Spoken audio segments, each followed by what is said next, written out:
I need the Anderson portfolio analysis on my desk by tomorrow morning, Trevor Phillips barked as he breezed past my cubicle, not bothering to wait for my response. His expensive cologne lingered in the air long after he disappeared into his corner office. I sighed, glancing at the clock on my computer. Already 6 p.m. in Houston, and another late night loomed ahead. This request would take hours, but that was life at North Peak Financial. As a senior risk analyst, my days were consumed with developing models to protect our clients' investments, and more importantly, to protect the firm's bottom line. My name is Ivy Carter, and I've spent the last 4 years at North Peak developing risk assessment models that have quietly become the backbone of our operation. I'd been promised a promotion to director if I could help navigate the firm through what everyone knew was coming, a market correction that threatened to destabilize our most profitable portfolios. I picked up my phone to cancel yet another dinner with my sister. "Hey, Vanessa, rain check for tonight? Trevor just dumped another project on me." "Again?" "Ivy, this is the 3rd time this month," she said, disappointment evident in her voice. "I know, but this could be the catalyst for my promotion. Once I'm director, things will calm down." "That's what you said last year," Vanessa replied. "Just don't let them take advantage of you." Her words hung in the air as I ended the call. The truth was, I loved what I did. Creating mathematical models that could predict market behavior gave me a thrill that few would understand. For months, I'd been perfecting a proprietary risk assessment formula that could identify exposure to market volatility with unprecedented accuracy. I called it the Adaptive Market Vulnerability Index, AMVI for short, and it was my masterpiece. As I settled in for another long night, I noticed Trevor watching me through his office window.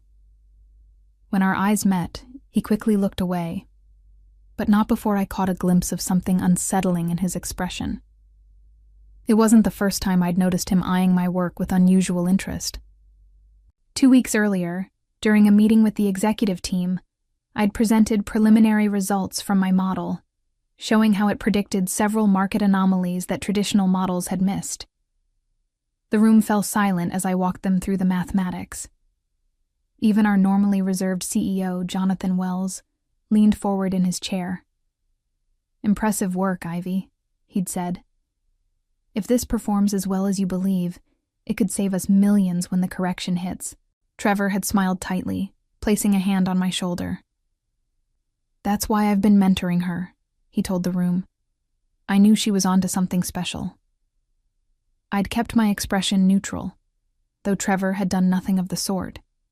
In fact, he'd repeatedly questioned the validity of my approach until the preliminary results proved too compelling to ignore.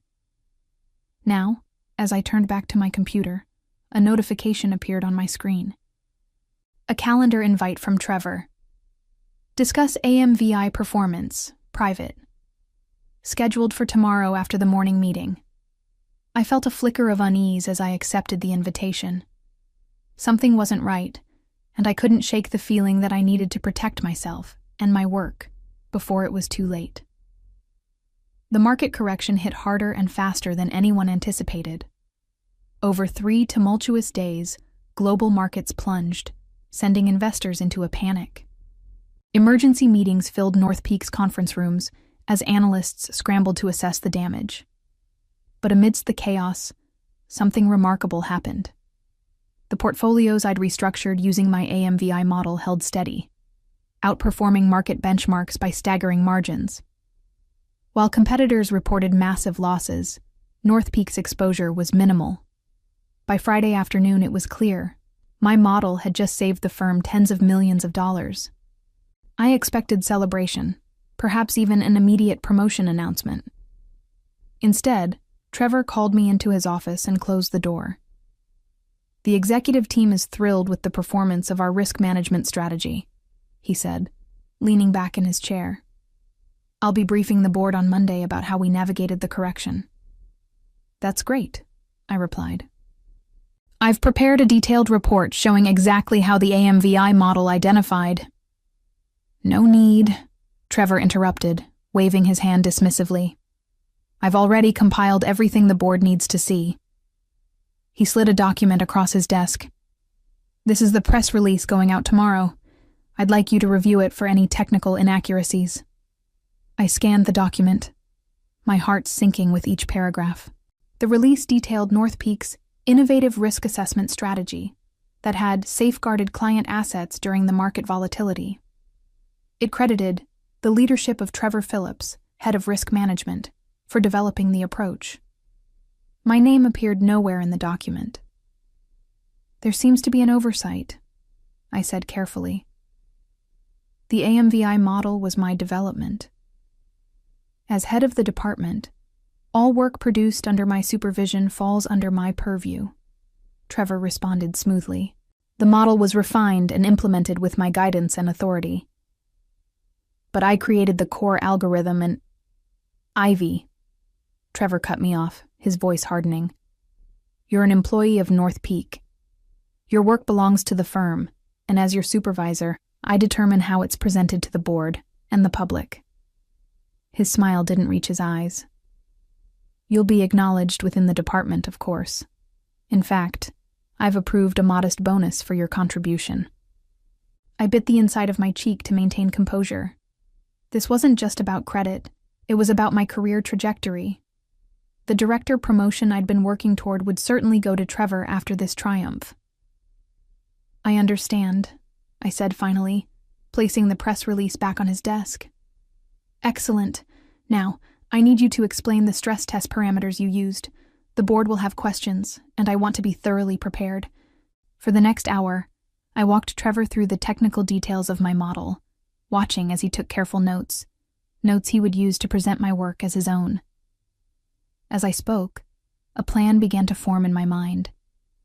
Trevor might believe he had won, but he had overlooked one crucial detail about me. I never left myself unprotected. The board meeting went exactly as I expected. Trevor emerged from the conference room with a triumphant smile, surrounded by congratulatory executives. As they passed my desk, CEO Jonathan Wells paused. The risk strategy performed brilliantly, he told me. Trevor mentioned you helped with some of the technical implementation. Good work. I forced a smile. Thank you, sir. Later that afternoon, the company-wide email arrived. Trevor had been promoted to Executive Director of Risk Management, effective immediately. The announcement cited his visionary approach to market volatility and development of proprietary risk assessment methodologies that positioned North Peak ahead of the market correction. As colleagues stopped by his office with congratulations, I remained at my desk, quietly adding the finishing touches to a document I'd been preparing for weeks. Long before the market correction, I'd sensed what might happen. Trevor had a history of claiming credit for subordinates' work, something I'd learned from a former colleague who'd left the firm bitterly after a similar experience. So I'd taken precautions. 3 months earlier, working with a patent attorney friend on evenings and weekends, I'd filed for trademark protection on the core mathematical formula that powered the AMVI model. The application had been carefully worded to cover the unique algorithm while excluding any proprietary North Peak data or specific implementations. According to my employment contract, general mathematical concepts I developed were not automatically company property, only their specific application to company systems. The trademark had been granted 2 weeks ago. After the markets closed, Trevor stopped by my desk, wearing the self-satisfied expression that had become his trademark. I wanted to personally thank you for your hard work, he said, loud enough for nearby colleagues to hear. The bonus should hit your account next pay period. He leaned closer, lowering his voice. You're great with numbers, Ivy, just not the ones on your paycheck. I looked up, meeting his gaze steadily. Congratulations on your promotion, Trevor. You deserve everything that's coming to you. He seemed momentarily puzzled by my calm demeanor, but quickly recovered. I'm glad you understand how things work. I'll need the Anderson portfolio metrics updated with the new risk parameters by tomorrow. Of course, I replied. I'll leave everything ready for you. Trevor nodded and walked away, unaware that I'd just spoken literal truth. I would indeed leave everything ready, not just the Anderson portfolio, but detailed documentation of the AMVI development process, copies of my original work, and evidence of the dates when each component was created. I saved the email draft I'd been composing, setting it to send automatically at 9 a.m. Monday morning. The subject line read, "Resignation effective immediately." The attachment was a formal notification that any continued use of the AMVI methodology would require proper licensing from its registered trademark holder, me. What Trevor didn't know was that I had already scheduled a meeting with North Peak's largest competitor for Tuesday morning. They were very interested in licensing my algorithm. Monday morning arrived with a crisp autumn chill. I entered North Peak's gleaming office tower for what I knew would be the last time, nodding to the security guard as I swiped my badge. The familiar ping of the elevator and the quiet hum of the office felt suddenly foreign, like visiting a place I'd once lived long ago. I settled at my desk, powering up my computer for the final time. At precisely 9 a.m., my resignation email would automatically send to Trevor, Human Resources, and Jonathan Wells. I'd timed it perfectly. Trevor always held his newly established executive director's brief at 9 a.m. on Mondays, presenting to the senior leadership team. I spent the next hour methodically clearing personal items from my desk, careful not to draw attention. A photo of Vanessa and me at the Grand Canyon. A small jade plant I'd kept alive for 3 years. A coffee mug with a mathematical formula joke that only other analysts ever understood. Each item disappeared into my bag as I systematically erased my presence. At 8:55 a.m., I took one last look around, then walked calmly to the restroom where I waited, watching the seconds tick by on my watch. At precisely 9 a.m., I felt a subtle vibration, my phone confirming the automated email had been sent. I emerged to see Trevor's assistant hurrying toward his meeting room, a concerned expression on her face. Through the glass walls, I could see Trevor presenting confidently to the executive team. Then I watched as he glanced at his phone, frowned, and continued speaking. Moments later, several other executives checked their devices simultaneously. Jonathan Wells stood up abruptly, interrupting Trevor's presentation. Even from a distance, I could see the confusion and alarm spreading across Trevor's face as he read whatever message had just arrived on his phone. I didn't wait to see more. With practiced calm, I walked to the elevator, pressed the button for the lobby, and left North Peak Financial for the last time. Outside, I took a deep breath of the morning air, feeling strangely light.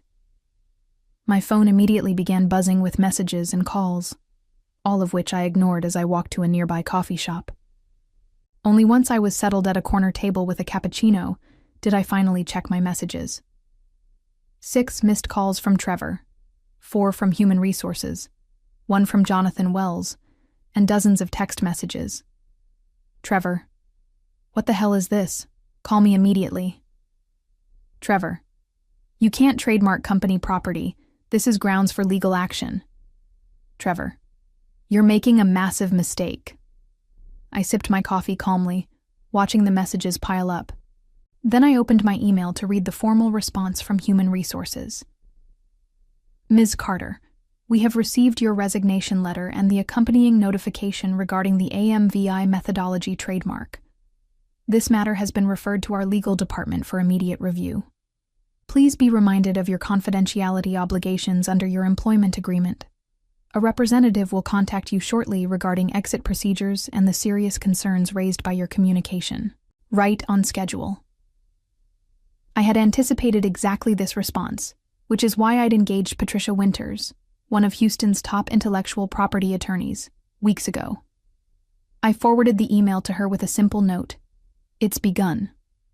Her response came within minutes. Proceed as planned. I'll handle any communications from their legal team. The next message that caught my attention was from Jonathan Wells himself. Ivy, I'm concerned by your sudden resignation and the claims regarding AMVI ownership. I'd appreciate the opportunity to discuss this directly before matters escalate further. Please call my assistant to arrange a meeting today. This was unexpected. In all my planning, I hadn't considered that the CEO might reach out personally. I hesitated. then decided that speaking with Wells could provide valuable insight into how the company planned to respond. I typed a careful reply. Mr. Wells, I'm available to meet at 2 p.m. today at Patricia Winter's office. She will be present as my legal counsel. I included the address, then pressed send. As I finished my coffee, my phone rang with an unfamiliar number. When I answered, I heard a smooth, professional voice. Ms. Carter? This is Elaine Brenner, Chief Operating Officer at Veltri Dynamics. I understand you have something interesting to discuss with us tomorrow. Given recent developments, I'm wondering if you might be available today instead. The Veltri Dynamics offices occupied the top 3 floors of a sleek downtown tower, offering panoramic views of Houston through floor-to-ceiling windows. Elaine Brenner met me in the reception area personally, a power move that wasn't lost on me. As Veltri's COO and the first woman to hold an executive position at the firm, she had a reputation for decisive action and strategic thinking. Thank you for accommodating the schedule change, she said, leading me to a conference room where 3 other executives waited. Recent events made our team eager to accelerate our conversation. The recent events she referred to were now spreading through the financial industry like wildfire. Somehow, and I had my suspicions about who was responsible, news of my resignation and trademark claim had leaked to financial news outlets. My phone had been buzzing with notifications from financial news apps all morning, with headlines ranging from Risk Model Ownership Dispute Rocks North Peak Financial to the more dramatic Mathematical Mutiny, Analyst Claims Ownership of Market-Beating Formula. I appreciate your interest, I replied, setting my portfolio on the polished conference table. Though I confess I'm curious how you learned about the situation so quickly. Elaine smiled. Houston's financial community is smaller than it appears. When someone develops a risk model that outperforms the market by 23% during a correction, people notice. When that same person then claims independent ownership of the methodology? She raised an eyebrow. Let's just say my phone started ringing before the markets opened.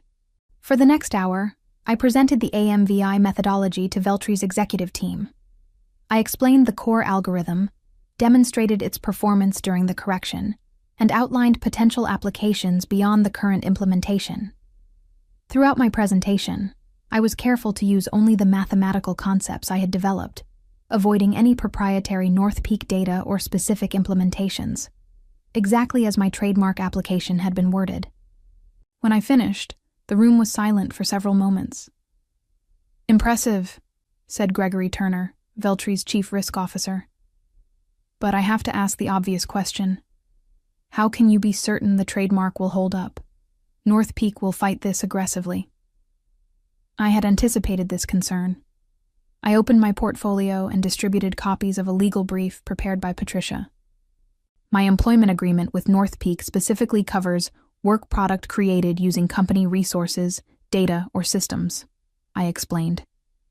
However, the core mathematical formula that powers AMVI was developed independently, on my own time, using my personal equipment.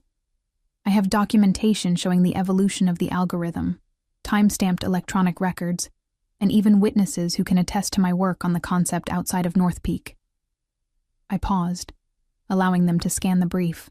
Most importantly, I disclosed the general mathematical concept to the patent office before implementing it at North Peak, establishing clear precedent of independent development. Elaine exchanged glances with her colleagues. And you're offering us exclusive licensing rights? For the first year, yes, I confirmed, at which point we can negotiate continued exclusivity or explore other arrangements. What are your terms? I named a figure that made one of the executives cough. That's substantial, Elaine said carefully. So is a 23% performance advantage during a market correction, I countered. Consider that North Peak saved approximately $50 million using my model. What would that kind of protection be worth to Veltri's portfolio? The meeting concluded with handshakes and assurances of a formal offer within 24 hours. As Elaine walked me to the elevator, she asked the question I'd been waiting for. Why didn't you take this to North Peak first? Surely they would have compensated you appropriately once they understood the situation. I smiled. Let's just say North Peak and I have fundamentally different perspectives on appropriate compensation and recognition. As the elevator doors closed, my phone vibrated with a new message, Jonathan Wells confirming our 2 p.m. meeting. The real battle was about to begin. Patricia Winter's law office exuded quiet confidence, tasteful artwork, subdued lighting, and furniture that whispered expensive without shouting it. We sat in her private conference room, reviewing our strategy while waiting for Jonathan Wells to arrive. Remember, Patricia cautioned, this is a fact-finding mission for both sides. Don't volunteer information they don't explicitly request, and don't discuss your meeting with Veltri. I nodded, though my thoughts were elsewhere. Despite my careful planning, a knot of anxiety had formed in my stomach. I'd never directly challenged someone as powerful as Jonathan Wells before. At precisely 2 p.m., Patricia's assistant ushered in the CEO of North Peak Financial. To my surprise, he came alone. No Trevor, no legal team. Just Jonathan Wells in his impeccable suit, carrying a slim leather portfolio. "Ms. Carter," he said, extending his hand. "Thank you for agreeing to meet. And Ms. Winters, I've heard excellent things about your work." After introductions and polite refusals of offered refreshments, Wells settled into his chair, studying me with an expression I couldn't quite read. "I'll be direct," he began. "Your resignation and trademark claim have created a significant situation for North Peak. Before our respective legal teams turn this into a protracted battle, I wanted to understand your perspective personally." Patricia nodded for me to respond. "I developed the core AMVI algorithm independently," I stated. "While I implemented it at North Peak using company data and systems, the underlying mathematical formula remains my intellectual property. When Trevor claimed full credit for my work and received a promotion based on that misrepresentation, I felt I had no choice but to protect my interests." Wells listened without interrupting, then opened his portfolio and removed several documents. "I've reviewed the press release and announcement that went out after the market correction," he said, sliding them across the table. "It appears Trevor presented the AMVI model as his own development, with no mention of your contribution." He paused. "This contradicts what he told me privately about the model's origins." This was unexpected. I glanced at Patricia, who maintained her professional poker face. "Can you elaborate?" she asked. Wells nodded. "In our initial discussions about the model, Trevor described it as a collaborative effort, with you handling the technical aspects under his strategic direction. Based on that understanding, I approved his promotion to executive director." "That's not accurate," I replied carefully. "Trevor actively questioned the validity of my approach until the preliminary results proved successful. He provided no meaningful input to the development of AMVI." Wells studied me, then reached for another document in his portfolio. "This morning, our technical team attempted to update the model parameters without your guidance. They encountered significant difficulties understanding the core algorithm." He looked up. "It seems Trevor cannot explain how the model actually works." A moment of silence filled the room as the implication settled. Trevor had claimed credit for a model he couldn't even explain. "Mr. Wells," Patricia interjected, "while this information is illuminating, it doesn't change the fundamental issue. My client has valid trademark protection for the core AMVI methodology. Any continued use by North Peak would require proper licensing." Wells nodded slowly. "I understand, but before we discuss licensing terms, I have a different proposition to consider." He turned to face me directly. "Ivy, I'd like to offer you the position of Executive Director of Innovation at North Peak, reporting directly to me. The role would include full credit for the AMVI model, a substantial compensation package, and autonomy to build your own team." The room suddenly felt very still. This was nowhere in my planned scenarios. "And Trevor?" I asked. "Mr. Phillips is no longer with North Peak as of this morning," Wells replied. "His misrepresentation of your work was grounds for immediate termination." I felt a rush of vindication, quickly followed by uncertainty. I had been so focused on my exit strategy that I hadn't considered the possibility of a better position at North Peak. "I appreciate the offer," I said carefully, "but there's something you should know. I've already had preliminary discussions with Veltri Dynamics about licensing AMVI." The next morning, financial news outlets exploded with headlines. North Peak announces, new executive director of innovation. Risk model creator promoted after ownership dispute. Trevor Phillips, out at North Peak amid intellectual property controversy. After intense negotiations that lasted well into the evening, I had accepted Jonathan Wells' offer with several key conditions. First, North Peak would publicly acknowledge me as the sole creator of the AMVI methodology. Second, I would retain personal trademark ownership while granting North Peak exclusive implementation rights.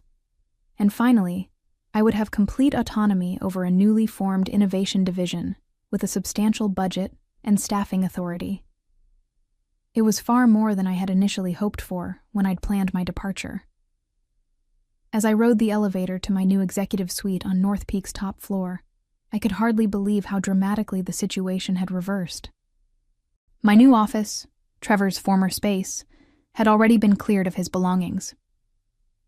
The spectacular view of downtown Houston spread before me as I set down my bag and took a seat behind the expansive desk. A knock at the door interrupted my moment of reflection. "Your first executive meeting starts in 15 minutes, said Melissa, the assistant who had been assigned to me. "And Mr. Wells asked me to deliver this personally." She handed me an envelope and withdrew quietly. Inside, I found a handwritten note from the CEO. "Ivy, welcome to the executive team. Your integrity and brilliant work deserve this recognition. I apologize for not recognizing the situation sooner, but I'm grateful we've retained your talents at North Peak. Looking forward to your leadership. Jonathan." Beneath the note was a press release draft for my approval. The headline read, "North Peak Financial promotes Ivy Carter, creator of market-beating AMVI methodology, to Executive Director of Innovation." As I prepared for my first executive meeting, my phone buzzed with a text message from an unknown number. "Congratulations on the promotion. Always knew you were destined for great things. Coffee sometime? Trevor." I smiled, deleted the message without responding, and headed to the conference room where the executive team awaited my arrival. 6 months later, I stood at a podium in the North Peak Conference Center, addressing an audience of industry analysts and financial journalists. Behind me, a large screen displayed performance metrics of the expanded AMVI system I had developed with my new team. "The financial sector has traditionally relied on reactive risk management," I explained, advancing to the next slide. "The AMVI 2. Zero framework represents a paradigm shift toward predictive analytics, identifying vulnerability patterns weeks before traditional indicators show cause for concern." The presentation continued with demonstrations of how our enhanced system had navigated subsequent market fluctuations with remarkable precision. When I concluded, the room erupted in applause, followed by a barrage of questions that reflected genuine interest in the methodology I'd created. Afterward, as attendees networked over refreshments, Jonathan Wells approached with a woman I recognized immediately, Elaine Brenner from Veltri Dynamics. "Excellent presentation, Ivy," Wells said. "I believe you know Elaine." I shook her hand, noting the irony of the situation. "We've met." "Ms. Carter," Elaine said with a professional smile. "Impressive work. Though I must admit, I was disappointed when our licensing discussions fell through." "Sometimes things work out differently than expected," I replied diplomatically. Wells looked between us with interest. "Elaine and I have been discussing a potential strategic partnership between North Peak and Veltri. Given your history, I thought you might have some insights to contribute." As the conversation continued, I reflected on how completely the tables had turned. 6 months ago, I had been preparing to help Veltri compete against North Peak. Now, I was discussing how the firms might collaborate, with my innovation division at the center of the potential partnership. Later that evening, as I was leaving the office, I received a notification on my phone. A financial news alert reported that Trevor Phillips had been hired as a junior risk analyst at a small regional firm, a significant step down from his executive role at North Peak. I couldn't help but smile as I headed home, savoring the perfect symmetry of justice served. My journey from overlooked analyst to executive had taught me the most valuable lesson of my career. In the world of finance, the most powerful asset isn't money or connections. It's owning your intellectual capital and knowing exactly when to leverage it.